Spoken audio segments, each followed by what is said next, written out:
Hello, my name is Dr. Linda Gorman, and I'm a neuroscientist.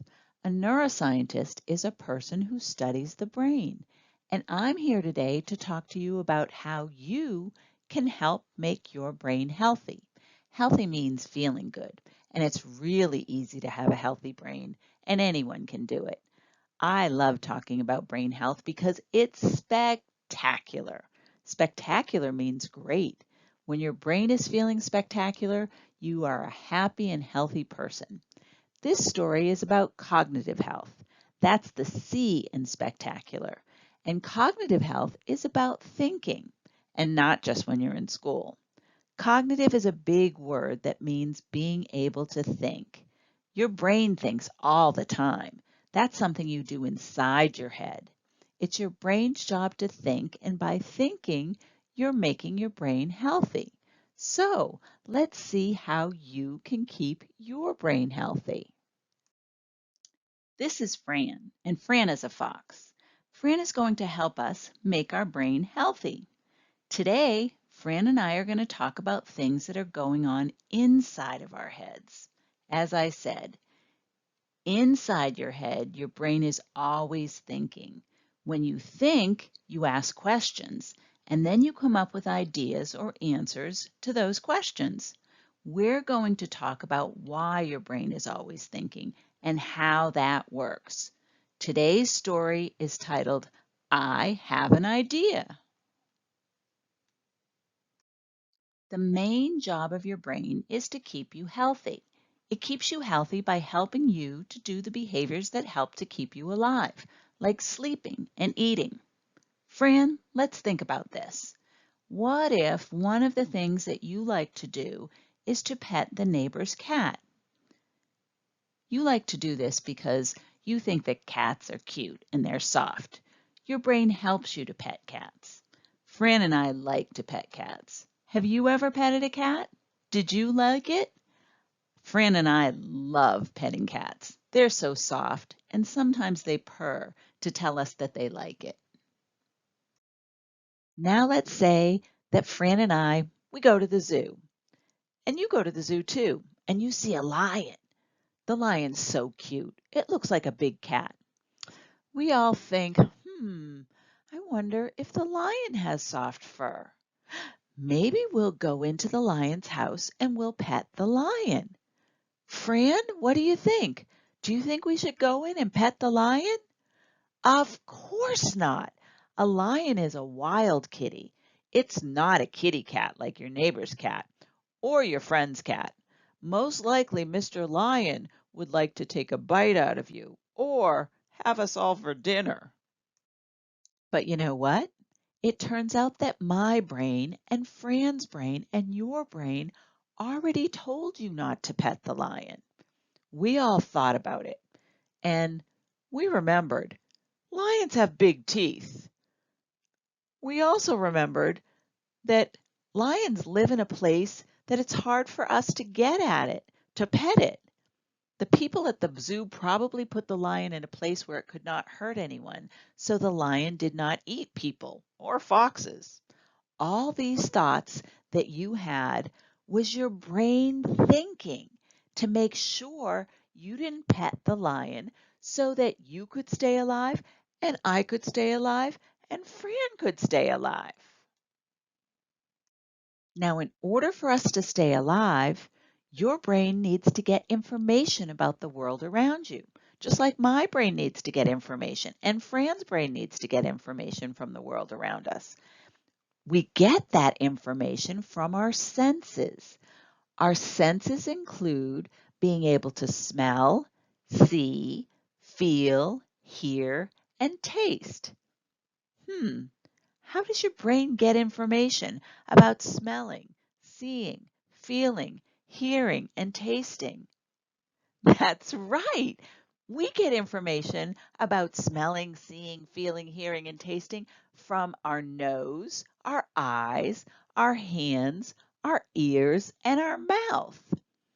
We get all kinds of information about things in the world around us that's outside of our bodies. Fran, did you know that the information you get from your senses is like a puzzle piece? Let's say that I showed you this picture and you saw fur. Fur is your first piece of the puzzle. What kind of an animal has fur? Hmm, let's see. A bunny has fur, a raccoon has fur, a squirrel, a cat, a dog, a lion, a bear. Lots of animals have fur. Oh, that's right, Fran. You have fur too. Foxes have fur. Now let's say that I told you to listen with your ears because this is what the animal sounded like. And you listen and your ears hear barking like woof, arf, bark, bark, bark. Barking is the second part of the puzzle. What kind of animals bark? Let's see.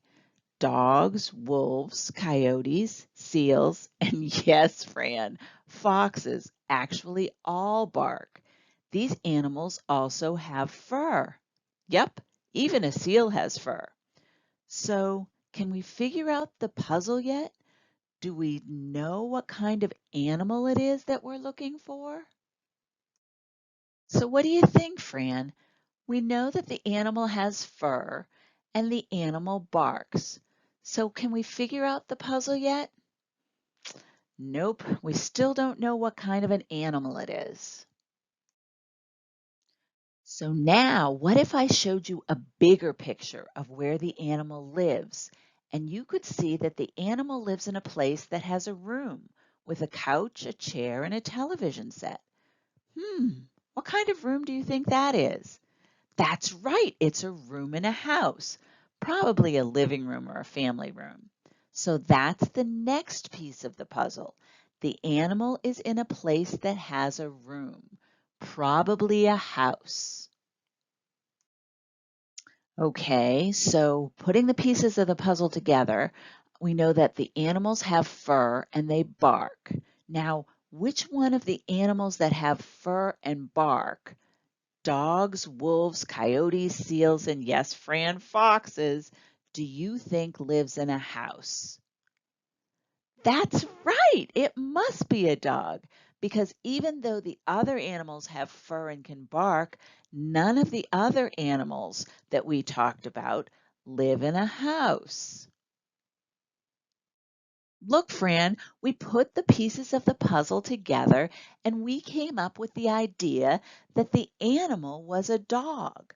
By putting the pieces of the puzzle together, you're thinking about the information that your senses give you. You're also thinking about things that you already had in your head.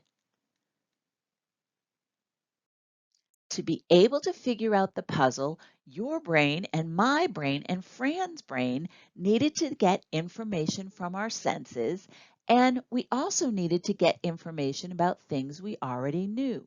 We learned from our senses that the animal had fur, and then we thought about it and we said, what kind of animals do we know have fur?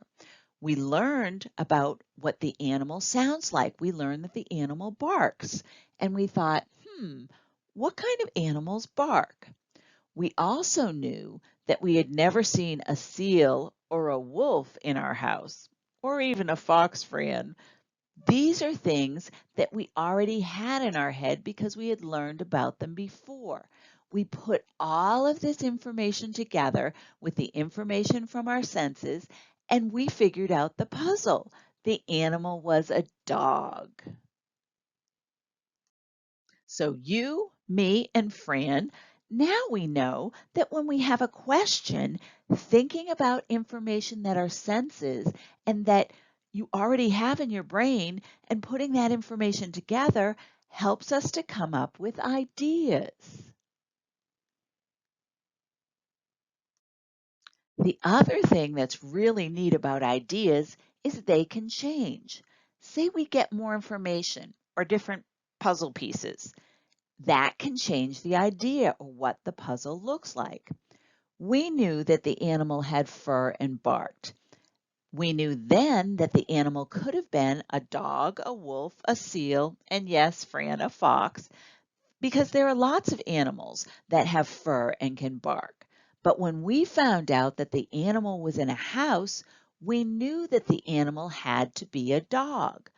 But what if we saw that the animal that had fur and barked was found in the ocean? Then the animal probably would be a seal because seals live in an ocean. Dogs don't live in an ocean. Our brain always has to be getting information and then thinking about what the information means and then coming up with ideas, but realizing that if we get more information, that idea can change. Now, you, me, and Fran, we saw that when it comes to ideas, some ideas that you get are good ideas. Some ideas are not such good ideas. Remember before when we talked about petting a cat? Petting a cat is a good idea, but is it a good idea to pet a lion? If you said yes, nope, that would be a bad idea. Bad ideas are bad because someone can get hurt. So saying no to petting a lion is a good idea. You need to use what you know to make good decisions about what you should do. This is how thinking and coming up with ideas can help us to stay alive. Thank you all for letting me and Fran talk to you about how to get ideas. I've enjoyed spending time with you talking about the brain because I'm a neuroscientist and I love the brain. I hope you had some fun and learned something about your brain. Remember, you get information from the world around you from your senses, from your eyes, from your ears, from your hands, from your nose, from your mouth. You also have information from things you learned in your head. You use this information from your senses and from what you have in your head to come up with ideas that help you stay alive. That's the job of your brain. And when your brain does its job, your brain stays healthy, and that's spectacular. Thank you all so much for your help. Brain health, not just spectacular, it's fun too.